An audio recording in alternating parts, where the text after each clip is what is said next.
بسم اللہ الرحمن الرحیم۔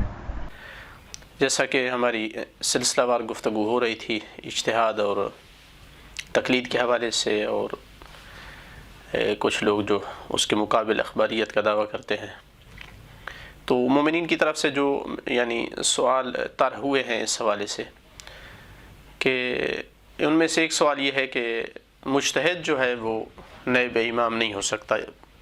ہمیں یہ کہا جاتا ہے، بعض لوگ کہتے ہیں کہ مجتہد نائب امام نہیں بن سکتا۔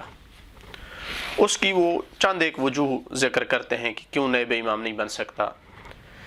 مثلا کہتے ہیں کہ نائب جو ہے ضروری ہے کہ منوب عنہ والی تمام اس میں صفات پائی جائیں، اور جب ہم امام کا نائب کہتے ہیں تو ضروری ہے کہ نائب وہ ہو جس میں امام والی تمام اوصاف ہوں، اور امام میں عصمت تھی، اور اس حد تک علم تھا لوح واقع کا مثلا، اور بہت ساری اور صفات تھیں جو مجتہدوں میں نہیں پائی جاتی، تو لہٰذا مجتہد جو ہے وہ اس حوالے سے نائب امام نہیں بن سکتا۔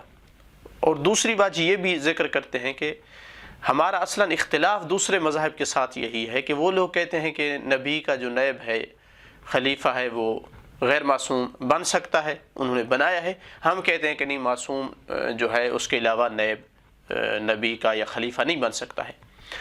اور تیسری بات یہ بھی یہاں ذکر کرتے ہیں کہ یہ جو نواب اربعہ کو مثلا مشہور کیا گیا ہے کہ یہ نواب ہیں، یہ بھی نواب نہیں تھے امام زمانہ کے، چونکہ یہ بھی غیر معصوم تھے، اور نائب میں معصوم ہونا ضروری ہے۔ یہ اصل میں سفیر تھے، یا مثلا ان کو وکیل کہا گیا ہے روایات میں، ان کو نائب نہیں کہا جا سکتا۔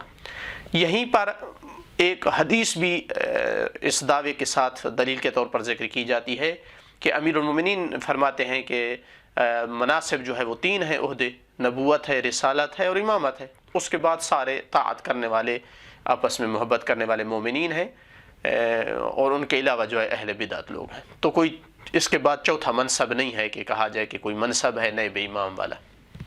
یہ چیزیں ذکر کرتے ہیں وہ۔ تو ہم اس حوالے سے جو ہے جواب دینا چاہتے ہیں آج اس سوال کا۔ سب سے پہلے میں یہ عرض کروں گا کہ نائب کا معنی کیا ہے۔ نائب جو ہے عربی میں قائم مقام کو کہا جاتا ہے، ینوب عنہ، جو کسی کی جگہ قائم مقام بنے، اور یہ قریب ہے معنی کے حوالے سے خلیفہ کے۔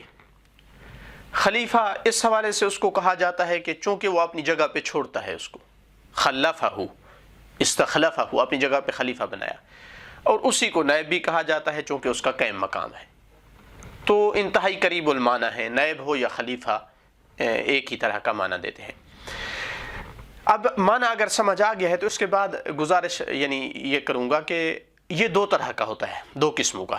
یہ نائب یا خلیفہ کہیں اس کو، یہ دو طرح کا ہے، دو قسمیں ہیں اس کی۔ ایک یہ ہے کہ وہ خلیفہ یا نائب جو منوب عنہ کی، جس کا نائب بن رہا ہے، اس کی جگہ کو لے لے اور مستقل ہو جائے، تمام اس کے اختیارات سنبھال لے۔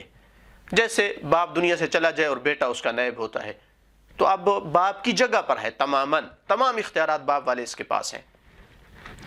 اور یہ جو ہے ہمیشہ اس طرح کا نائب یا خلیفہ منوب عنہ کے زندگی میں نہیں ہو سکتا، وہ جب چلا جائے تو اس کی جگہ یہ لیتا ہے، یہ جمع نہیں ہو سکتے، کبھی بھی جمع نہیں ہو سکتے، چونکہ جو نائب ہے اس نے تمام اختیارات وہی لینے ہوتے ہیں جو منوب عنہ والے اختیارات ہیں۔ یہ ایک قسم ہے۔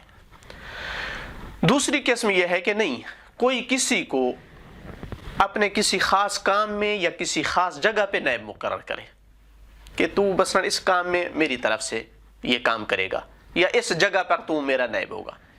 مثلا کوئی کسی کو حج دیتا ہے نیابت کہ تو میرا قائم مقام ہوگا حج ادا کرنے میں۔ بڑے لوگ پروگراموں میں نہیں جا سکتے تو اپنی طرف سے نائب بھیج دیتے ہیں کہ اس پروگرام میں تو میری نیابت کرے گا۔ تو یہ جو دوسری قسم ہے نائب کی یا خلیفے کی، یہ اس منوب عنہ کی زندگی میں ہوتا ہے، اصل اختیارات اس کے پاس ہوتے ہیں۔ اس کے پاس عارضی طور پر کہیں کہ وہ اختیار دیتا ہے کسی خاص جگہ پر، کسی خاص کام میں۔ یہ ہمیشہ دونوں جمع ہوتے ہیں، منوب عنہ زندگی میں موجود ہوتا ہے زندہ، اور یہ نائب بھی جو ہے موجود ہوتا ہے۔ دوسرا فرق یعنی ایک اور فرق یہ ہے ان دو قسموں میں کہ پہلے والی نیابت واپس لینے کے کوئی امکان نہیں ہے اصلا، لیکن یہ جو دوسری نیابت ہے اس میں واپس بھی لے سکتا ہے، وہ کچھ عرصے کے لیے اختیار دیا تھا اور پھر واپس لے لیا۔ جب ہم کہتے ہیں نبی یا امام کا نائب تو اس میں کبھی ہمارا مقصود پہلی قسم ہوتی ہے کہ نبی کے جانے کے بعد اس کا نائب ہو، خلیفہ ہو، تو یہاں ہماری مراد جو ہے وہ پہلی قسم ہے کہ جو تمام اختیارات نبی والے ہوں جس کے پاس۔ اس میں ضروری ہے کہ نبی والی اوصاف ہوں، معصوم ہو، اس قدر علم رکھتا ہو، شریعت پوری طرح اس کو سمجھتا ہو، قرآن کا علم اس کے سینے میں ہو، تمام اوصاف جو نبی کی تھیں اس کے پاس ہونا ضروری ہے، اس قسم کا جو نائب ہے۔ یہاں ہم کبھی اطلاق کرتے ہیں نائب کا کہ امام کا نائب یا امام کا خلیفہ، اور ہماری مراد دوسری قسم ہوتی ہے۔ اس دوسری قسم میں صرف اتنا ضروری ہے کہ وہ نائب جس مسئلے میں نائب بنایا گیا ہے اس میں آگاہ ہو، واقف ہو، عادل اور ثقہ ہو۔ اس میں ضروری نہیں ہے کہ منوب عنہ والی تمام اوصاف اس میں پائی جائیں، بلکہ ضروری ہے کہ اس میں وہ اوصاف نہ پائی جائیں، ضروری ہے، کیونکہ اگر اس میں وہی اوصاف پائی جائیں تو یہ اصل ہو جائے گا، یہ منوب عنہ ہو جائے گا۔ تو لہٰذا یہاں اس قسم میں جو ہے ضروری نہیں ہے کہ وہ جو ہے تمام اوصاف رکھتا ہو۔ اب کیا اس طرح کا نائب ہے ہمارے پاس؟ جی ہاں، یہ چیز ثابت ہے کہ نبی اور ائمہ علیہ السلام نے غیر معصوم کو نائب بنایا ہے، تاریخ سے ثابت ہے، حدیث سے ثابت ہے، اور وہ بندہ اپنے علمی میراث سے جاہل ہے جو اصلاً اس بات کا انکار کرتا ہے کہ نبی کا نائب یا خلیفہ مطلقاً نہیں بن سکتا غیر معصوم، کسی قسم کا نائب یا خلیفہ۔ اس کے لیے آپ دیکھیں مثلا رسول اسلام صلی اللہ علیہ وآلہ وسلم جب بھی کسی غزوہ پہ جایا کرتے تھے تو مدینے میں اپنا نائب مقرر کرتے تھے، اس کو خلیفہ کہا جاتا تھا۔ مثلا الواقدی اپنی کتاب المغازی جلد نمبر 1 صفحہ نمبر 182 میں اس نے لکھا ہے کہ جب رسول اللہ صلی اللہ علیہ وآلہ وسلم کو خبر پہنچی کہ قرارۃ القدر میں بنی سلیم اور غطفان جمع ہو چکے ہیں یعنی جنگ کے لیے، تو رسول اللہ ان کی طرف چلے واستخلف عبداللہ ابن مکتوم علی المدینہ، عبداللہ ابن مکتوم کو اپنا خلیفہ مقرر کر کے گئے مدینہ میں۔ اب اس عبداللہ کی اطاعت جب تک رسول اللہ واپس نہیں آتے اسی طرح واجب تھی جس طرح رسول اللہ کی اطاعت واجب تھی۔ اس کی نافرمانی کرنا، اس کے خلاف کھڑا ہونا رسول اللہ کے خلاف کھڑا ہونا سمجھا جاتا تھا۔ اسی طرح پھر اس نے لکھا ہے جلد نمبر 1 اور 196 پیج نمبر پر کہ غزوہ بحران میں پھر رسول اللہ جو ہے جب گئے تو عبداللہ ابن مکتوم کو خلیفہ بنایا، جہاں یہ کوئی بھی نہیں لکھتا کہ اس کو اپنا سفیر بنا کے گئے، اس کو اپنا وکیل بنا کے گئے، نہیں، جو بھی مورخ لکھتا ہے استخلفہ، اس کو خلیفہ بنا کے گئے، چونکہ امیر المومنین علیہ الصلوۃ والسلام تو ساتھ ہوتے تھے سوائے ایک جنگ کے کہ جس میں امیر المومنین کو خلیفہ بنا کر کے گئے ہیں اپنے بعد۔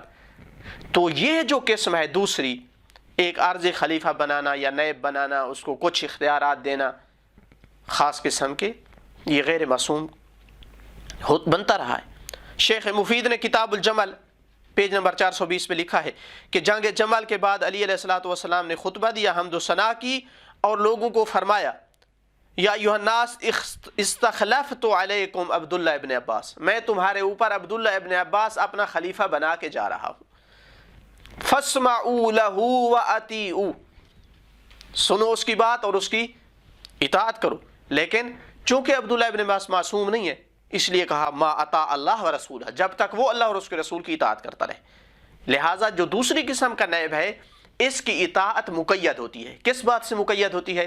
کہ جب تک یہ اللہ اور اس کے رسول کی اطاعت میں رہے، جبکہ پہلا جو نائب ہے اس کی اطاعت مقید نہیں ہوتی، اطیعوا اللہ و اطیعوا الرسول و اولی الامر منکم مطلقاً ہے، چونکہ وہ معصوم ہے، اس میں اصلا متصور نہیں ہے کہ وہ معصیت کرے۔ اسی طرح مثلا جنگ صفین پر جب جانے لگے، وقعۃ الصفین کتاب 121 پیج نمبر لکھا ہے کہ عقبہ بن عمرو الانصاری کو بلایا اور کہا کہ میں تمہیں کوفہ پر جو ہے خلیفہ بنا کے جا رہا ہوں۔ تو اس کا مطلب یہ ہوا کہ غیر معصوم نائب بنتا رہا ہے، خلیفہ بنتا رہا ہے، اور اس کی اطاعت اسی طرح واجب تھی جیسے معصوم کی اطاعت ہوتی تھی جب تک وہ معصیت نہ کرے۔ اسی طرح جس غزوہ میں بھی جانا چاہتے تھے، اگر خود نہیں جا سکتے تھے تو کسی کو اپنی طرف سے مقرر کرتے تھے جو ان کا امیر ہوتا تھا، اس کو امیر کہتے تھے۔ یہ حقیقتاً یہ بھی ایک نائب ہوتا تھا، جس طرح مالک و اشتر کو بنایا ہے، مثلا دوسروں کو بنایا ہے، اس کی اطاعت واجب ہوتی تھی جیسے علی علیہ السلام کی اطاعت واجب ہوتی تھی، جبکہ یہ غیر معصوم ہوتے تھے۔ تو لہٰذا میں کہوں گا کہ اللہ ہی جانے یہ تحقیق کہاں سے آئی ہے، کوئی نیا علم نازل ہوا ہے کہ ہر قسم کا نائب اور ہر قسم کا خلیفہ اس کے لیے معصوم ہونا ضروری ہے، جبکہ ہماری تاریخ بھری پڑی ہے، حدیثوں میں اس کا ذکر ہے۔ جہاں تک نواب اربع کا تعلق ہے تو یہ بات صحیح ہے کہ بہت ساری روایات میں لفظ سفیر اور وکیل آیا ہے۔ امام کے ان 4 سفیروں کے لیے سفیر کا لفظ استعمال ہوا ہے، وکیل کا لفظ استعمال ہوا ہے، لیکن ان کے سفیر ہونا یا ان کا وکیل ہونا ان کے نائب اور خلیفہ ہونے سے نہیں ٹکراتا۔ وہ سفیر بھی ہیں، وکیل بھی ہیں، اور کیا ہے، ان کو نائب بھی کہا جائے، کیونکہ یہ ایسے سفیر اور وکیل تھے جو صرف سفیر اور وکیل نہیں تھے، ان کی اطاعت اسی طرح واجب تھی جیسے امام کی اطاعت واجب تھی۔ تو اس کا معنی یہ ہوا کہ یہ خلیفہ اور نائب بھی تھے۔ کتاب الغیبہ دیکھیں شیخ طوسی کی 357 پیج پر لکھتے ہیں، الحسین ابن ایوب کہتے ہیں کہ امام عسکری علیہ السلام نے فرمایا، فَاقْبَلُوا مِنْ عثمان ابن سعید الامری ما يقوله، جو کچھ عثمان ابن سعید الامری کہے اس کو قبول کرو، وَانْتَهُوا إِلَىٰ أَمْرِهِ، اس کے امر تک رک جاؤ، نہ آگے بڑھنا ہے نہ پیچھے ہٹنا ہے، وَاقْبَلُوا قَوْلَهُ فَهُوَ خَلِيفَةُ إِمَامِكُمْ، اس کے قول کو قبول کرو، تمہارے امام کا خلیفہ ہے، والامر الیہ، اور امر اس کی طرف لوٹتا ہے، جو کچھ وہ کہے۔ تو یہاں طاعت کو واجب کیا ہے، امام کا اس کو خلیفہ قرار دیا ہے۔ لیکن چونکہ کچھ لوگوں نے ترجمے والی حدیث کی کچھ کتابیں ان کے ہاتھ میں آ گئی ہیں، اور اس میں کچھ روایتوں میں مل گیا ہے ان کو کہ سفیر ہے اور وکیل ہے، تو گھر بیٹھے دعویٰ شروع کر دیا، سستے داموں محقق بن بیٹھے۔ چاہیے تھا علماء سے رجوع کرتے، علماء سے پوچھتے کہ نائب کو کہا جا سکتا ہے نہیں کہا جا سکتا۔ یہاں سے ہمیں یہ بات بھی معلوم ہو گئی کہ علی علیہ السلام نے جو فرمایا ہے، کہا جاتا ہے کہ علی علیہ السلام نے فرمایا کہ عہدے 3 ہیں، ان کی بات الہی عہدوں میں بات ہے کہ اللہ کی جانب سے عہدے 3 ہیں، رسالت ہے، نبوت ہے، امامت ہے، چوتھا عہدہ نہیں ہے، ورنہ جو امام یا نبی نے عہدہ دیا ہے یہ عہدہ تھا جس کی اطاعت کو واجب قرار دیا ہے۔ خود علی علیہ الصلوۃ والسلام جب مالک اشتر کو گورنر بنا کر بھیج رہے تھے تو یہ عہدہ تھا یا نہیں؟ یہ ایک عہدہ تھا، لوگوں پر ان کی اطاعت کو واجب کیا ہے۔ تو یہ نواب اربع ہونا یہ بھی ایک عہدہ تھا جس کی خاطر کئی ایک لالچی لوگ مر مٹ رہے تھے کہ ہمیں ملے یہ عہدہ، گمراہ ہو گئے کئی ایک لوگ اس کے پیچھے۔ اسی لیے تو کتاب غیبت 353 پیج پر یہ آیا ہے کہ فَأَوَّلُهُمْ مَنْ نَاسَبَهُ ابو الحسن علی ابن محمد العسکری، سب سے پہلا جس کو امام عسکری علیہ السلام نے نسب کیا ہے، سب سے پہلا جس کو نسب کیا ہے ابو الحسن نے، امام ہادی علیہ السلام نے، ان کو بھی عسکری کہا جاتا ہے، سب سے پہلے جس کو نسب کیا ہے وہ ابو الحسن ہے، یعنی عثمان ابن سعید الامری ہے۔ تو نسب کیا ہے، تعیین کیا ہے، معین کیا ہے، یہ عہدہ تھا۔ احمد ابن اسحاق نے امام عسکری علیہ السلام کی خدمت میں عرض کیا کہ من اعامل و امن آخذ، کس کے ساتھ معاملہ کروں اور کس سے لوں، وقول من اقبل، اور کس کا قول قبول کروں، فقال الامری ثقتی مما ادى الیک انی فانی یؤدی، امری جو ہے ثقہ ہے میرا، جو کچھ ادا کرے وہ میری طرف سے ادا ہوگا، پس فاسمع له واطع، سن اور اطاعت کر بغیر چوں چرا کے، فانه ثقۃ المأمون، یہ نیابت نہیں ہے تو اور کیا ہے؟ اسی طرح اس کی اطاعت واجب کر رہے ہیں جس طرح اپنی اطاعت واجب تھی۔ اب کوئی کہے گا کہ نہیں خلیفۃ کا لفظ ہونا چاہیے روایت میں، تو تو خلیفہ کا لفظ بھی آ گیا، ہم نے ذکر کر دیا ہے کہ وہ تمہارے امام کا خلیفہ ہوگا۔ اگر کہتے ہیں نہیں نائب ہونے کا بھی ہمیں لفظ دکھایا جائے، روایت میں بعض اصلاً یعنی لکیر کے فقیر ہوتے ہیں، دلیل کی ان کو سمجھ ہی نہیں آتی، کہ بس ہمیں روایت میں دکھایا جائے، تو پھر ملاحظہ کریں حدیث وارد ہوئی ہے کتاب کمال الدین اتمام النعمہ میں جلد نمبر 2، علی ابن سنان الموصلی کہتا ہے کہ میرے والد نے مجھے یہ حدیث سنائی کہ جب امام ابو محمد العسکری یعنی امام حسن العسکری علیہ السلام کی وفات ہوئی تو ایک وفد آیا قوم سے اور وہاں کے علاقے سے، پہاڑوں سے، ان کے پاس مختلف اموال تھے، اور ہمیں جو ہے امر دیا امام علیہ السلام نے کہ آئندہ کے لیے اموال جو ہے وہ سامرا لے کر نہ آئیں، میں تمہارے لیے بغداد میں ایک ایسا آدمی معین کروں گا جس کی طرف اموال کو لایا جائے گا، اور میری جو بات ہوگی وہاں سے آپ کو ملے گی، اور جو مثلاً آپ کو مطلب ہو تو ان سے بیان کر دینا۔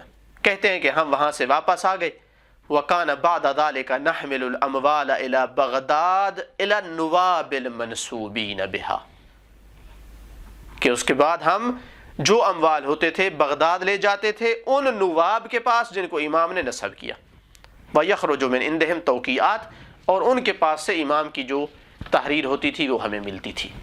تو نواب کا لفظ بھی روایت میں آ گیا۔ اسی وجہ سے علماء نے ہمیشہ نواب کا لفظ ان پر استعمال کیا ہے، اخباری علماء، اصولی علماء۔ مثلا دیکھیں ابن ادریس اپنی سرائر میں، کتاب السرائر جلد نمبر 2 میں لکھتے ہیں کہ رفعت امرها الى الامام فی حال ظہورہ او الى نوابہ فی هذه الحال، کہ خاتون جس کا شوہر گم ہو گیا، نہیں پتہ چل رہا تھا زندہ ہے مردہ ہے، تو اس نے اپنا معاملہ رفع کیا، یا وہ معاملہ رفع کرتی ہے امام کے ظہور کے زمانے میں امام کی طرف، یا ان کے ظہور کے دور میں جو ان کے نواب تھے ان کی طرف معاملہ رفع کیا۔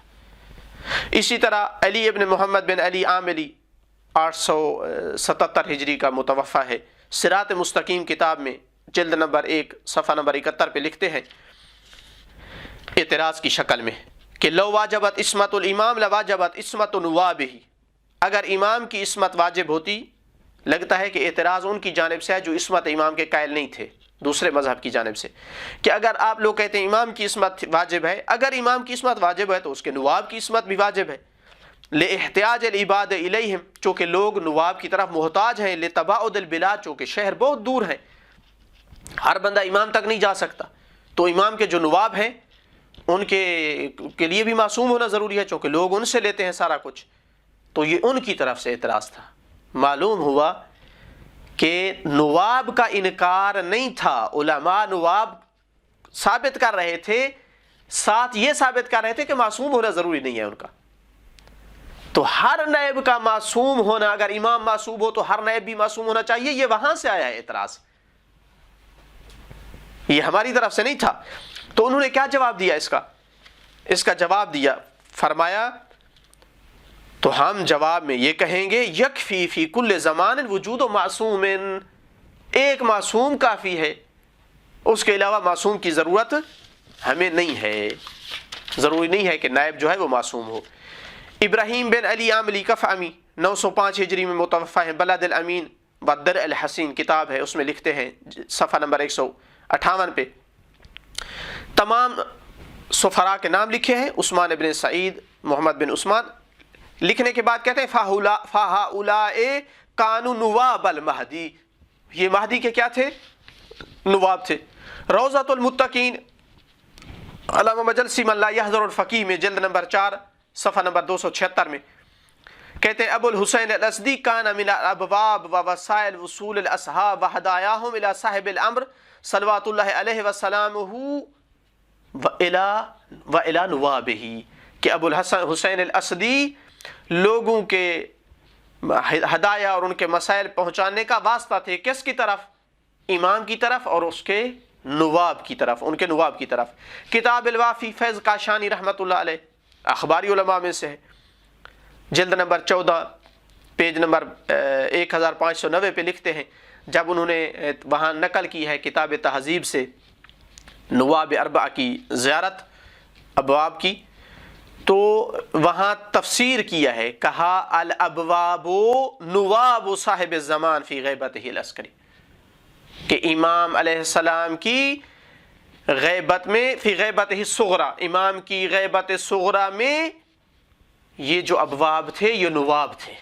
وسائل الشیعہ میں جلد نمبر 14 اور پیج نمبر 361 پہ وہاں بھی انہوں نے ایک حدیث کے تہذیب سے ایک حدیث نقل کی ہے کہ مسجد سہلہ جو ہے کوفہ میں مسجد ہے، اور اس میں جو ہے اللہ کا جو قائم ہے وہ ظاہر ہوگا، اور والقوام من بعدہ، اور اس کے بعد جو قوام ہے، وہاں تعلیقہ میں لکھتے ہیں صاحب وسائل کہ قوام سے مراد نوابہ و خلفاؤہ فی زمانہ، امام کے زمانے میں جو امام کے نواب اور اس کے خلفاء ہوں۔ تو اس کا معنی یہ ہے کہ روایات میں بھی انہیں نواب اور خلیفہ کہا گیا، اصولی علماء بھی ان کو نواب اور خلیفہ کہہ رہے ہیں، اخباری علماء بھی انہیں خلفاء اور انہیں نواب کہہ رہے ہیں، لیکن اللہ جانے کچھ لوگوں کو اس لفظ سے کوئی چڑ ہے یا صرف علماء کی مخالفت کرنی ہے، دو لوگوں کو دور کرنا ہے، اللہ جانے کیا مسئلہ ہے۔ اب جب واضح ہو گیا کہ نائب اور خلیفہ جو ہے اس کی دو قسمیں ہوتی ہیں، اور دوسری قسم جو ہے معصوم ہونا اس کے لیے ضروری نہیں ہے، امام والی اوصاف کا اس میں پایا جانا ضروری نہیں ہے، اس کے باوجود بھی اس کی اطاعت واجب ہوتی ہے، جس طرح کہ ہم ثابت کر چکے ہیں۔ تو علماء یہی کہتے ہیں کہ چونکہ امام علیہ الصلوۃ والسلام نے کچھ لوگوں کو نام سے معین کر کے اپنا نائب بنایا تھا، اپنا خلیفہ بنایا تھا، ان کی اطاعت واجب تھی، لیکن کچھ لوگوں کے بارے میں اوصاف بتائی ہیں کہ جو یہ اوصاف رکھتا ہو، فقیہ ہو، اپنے ہوائے نفس کا مخالف ہو، ثقہ ہو، دین پر مامون ہو، تو اس کے بارے میں بھی وہی باتیں ہیں کہ اس کی اطاعت واجب ہے، اس سے دین لو، اس پر اعتماد کرو۔ تو یہاں سے علماء نے کہا کہ نائب جو امام بناتا ہے اس کی دو قسمیں ہیں، اس دوسری قسم کا جو نائب ہے اس کی دو قسمیں ہیں، ایک نائب خاص ہے یعنی جس کو نام سے معین کر کے نائب بنائے امام، اور ایک نائب عام ہے جس کو امام اوصاف کے ذریعے سے نائب بنائے۔ تو چونکہ ہمارے پاس متعدد ایسی روایات ہیں جن سے یہ ثابت ہے کہ اس دور میں فقہاء اور علماء ان کی اطاعت واجب ہے، ان سے دین لینا ہے، وہ امین ہے اس دین پر، تو ثابت ہو گیا کہ یہ امام کے نائب ہے، لیکن نام معین کر کے نہیں، نائب عام ہے۔ اس حوالے سے ہم چند ایک روایات جو ہے وہ گزارش کریں گے ان کی۔ فقیہ میں دیکھیں، من لا یعذر الفقیہ میں جلد نمبر 4، اور یہی حدیث امالی صدوق صفحہ نمبر 180 پہ، اور عیون اخبار رضا جلد نمبر 2 اور پیج نمبر 37 پہ، ان نبی صلی اللہ علیہ وآلہ وسلم فرمایا اللہم ارحم خلفائی، خدایا میرے خلفاء پر رحم فرما۔ فقیل لہ یا رسول اللہ من خلفاؤک، کون ہے تیرے خلفاء؟ قال الذین یأتون من بعدی یروون حدیثی و سنتی، جو میرے بعد آئیں گے اور حدیث کی روایت کریں گے اور میری سنت کی روایت کریں گے۔ اور عیون اور معنی اخبار میں بالکل اسی طرح ہے حدیث متعدد اسانید کے ساتھ، لیکن آگے والا جملہ یوں ہے الا انہ قال ویروون انی احادیثی و سنتی فیعلمونها الناس من بعدی، کہ وہ روایت کریں گے میری احادیث اور میری سنت کو اور تعلیم دیں گے میرے بعد لوگوں کو۔ تو یہاں پر خلفاء کہا، مراد ہیں جو راوی ہیں حدیث کے علماء ہیں جو لوگوں کو تعلیم دیتے ہیں، ان کو رسول اللہ نے اپنا خلفاء کہا ہے۔ دوسری حدیث دیکھیں مثلا کہ جو مستدرک الوسائل والے نے تحف العقول سے نقل کی ہے، جس میں امام زمان اجل اللہ فرجہ شریف نے جو ہے ایک لیٹر کی شکل میں بھیجی تھی، اما الحوادث الواقعہ فرجعوا فیہا الی رواۃ حدیثنا، رجوع کرو ہمارے حدیث کی روایت کرنے والوں کی طرف۔ یہ نہیں فرمایا کہ ہماری حدیث کی طرف، ہماری روایت کی طرف، ہمارے حدیث کے راویوں کی طرف۔ کیوں؟ فإنہم حجتی، یہ نہیں ہے میری روایت حجت ہے، ہماری حدیث وہ حجت ہیں۔ کس کی طرف سے؟ میری طرف سے، حجتی علیکم، میری حجت ہیں. تو یہ کیا ہو گیا؟ یہی نائب ہونا ہے. فإنہم حجتی علیکم وأنا حجت اللہ. تیسری حدیث کو دیکھیں، امیر المومنین علیہ الصلوۃ والسلام سے یہ حدیث ہے، فرماتے ہیں مجار الامور والاحکام علی اید العلماء باللہ والامناء علی حلالہ وحرامہ. امور جو ہے یہ جاری ہوتے ہیں، اور احکام یعنی جن کے ہاتھوں میں امور اور احکام ہے، تدبیر ہے، وہ علماء ہیں کہ جو اللہ کی معرفت رکھنے والے ہیں، حلال اور حرام پر امین ہیں. اور حدیث دیکھیں نہج البلاغہ میں جو مختار من الحکم ہے امیر المومنین کی، رقم نمبر یعنی اس کا شمارہ نمبر 96 ہے، ان اول الناس بالانبیاء اعلمهم بما جاءوا به.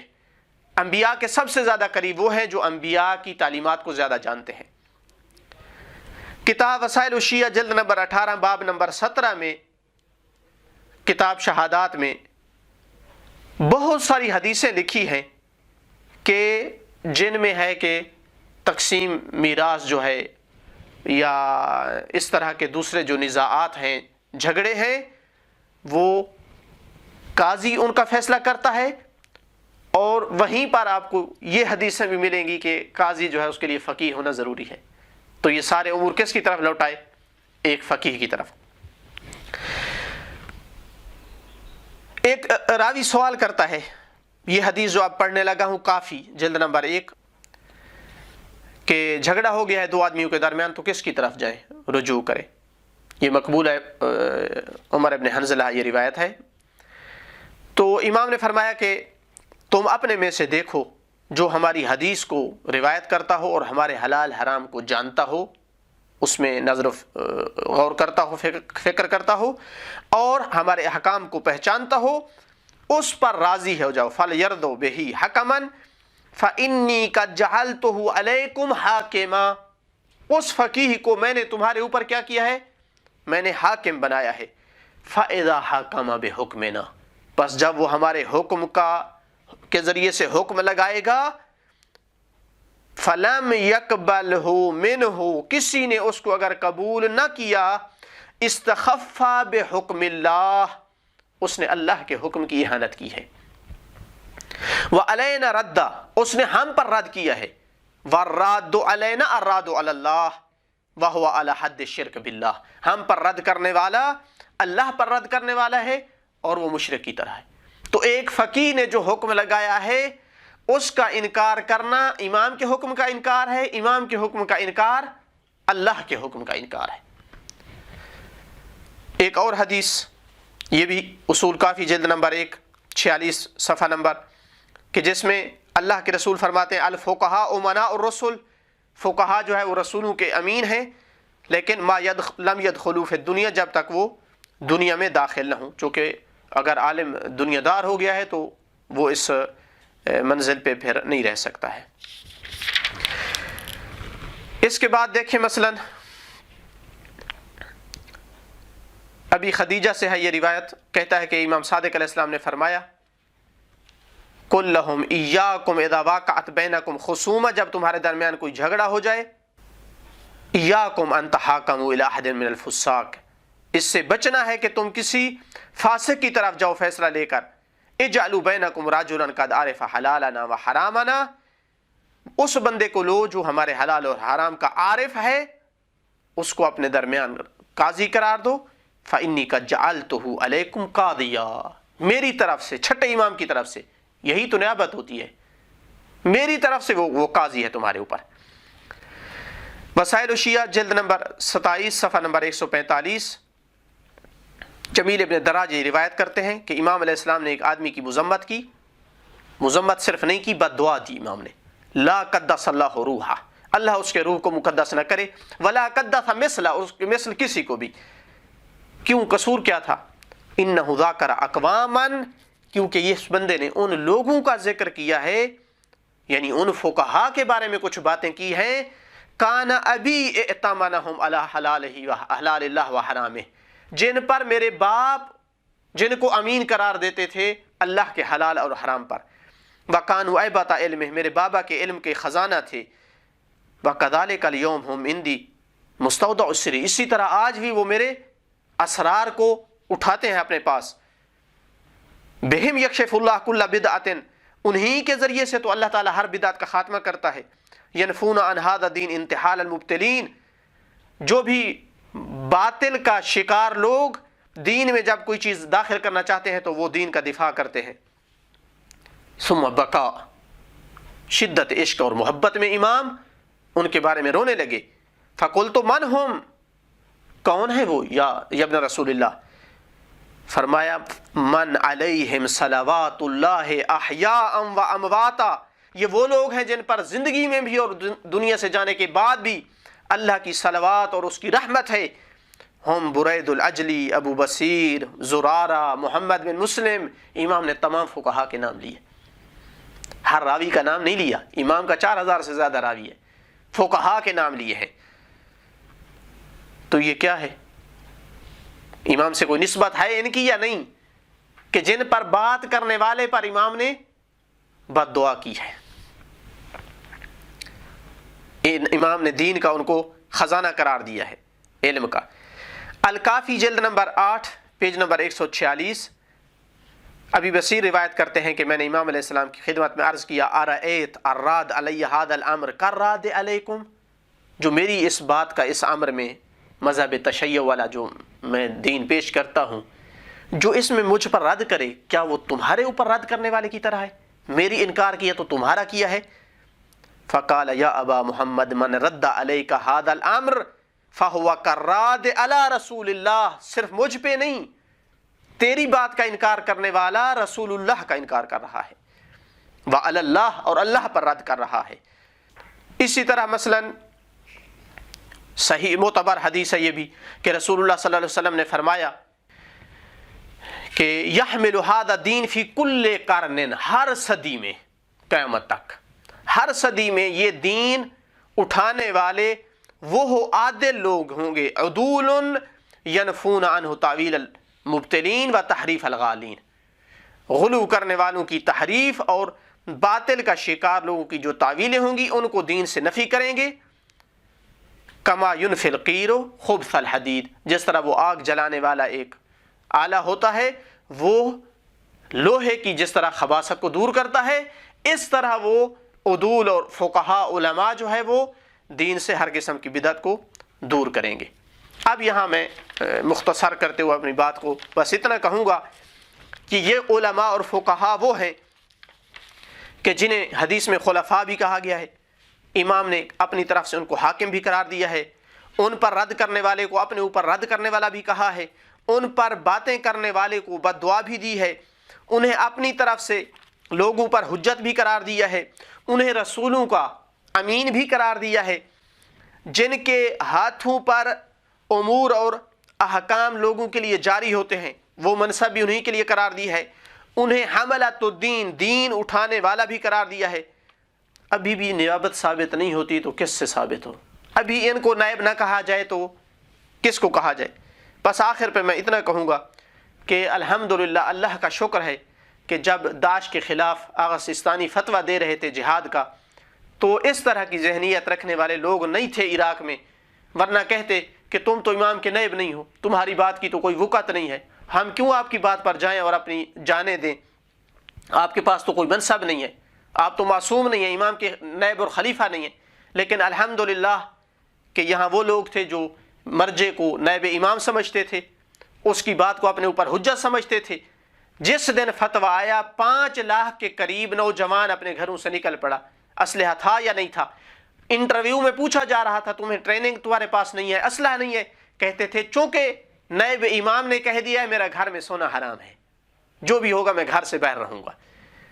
تو آج جس کا نتیجہ تھا کہ نجف، کربلا، تمام شیعہ ان کی عزتیں محفوظ ہیں، ائمہ کی مراکز محفوظ ہیں ایک نائب امام کے فتوے اور ان کی بات کی اتباع کرنے میں. اگر ایسے لوگ ہوتے تو آج شاید نہ نجف باقی رہتا نہ آج کربلا ہوتا. اللہ جانے شیعہ کی کیا حالت بن چکی ہوتی. الحمد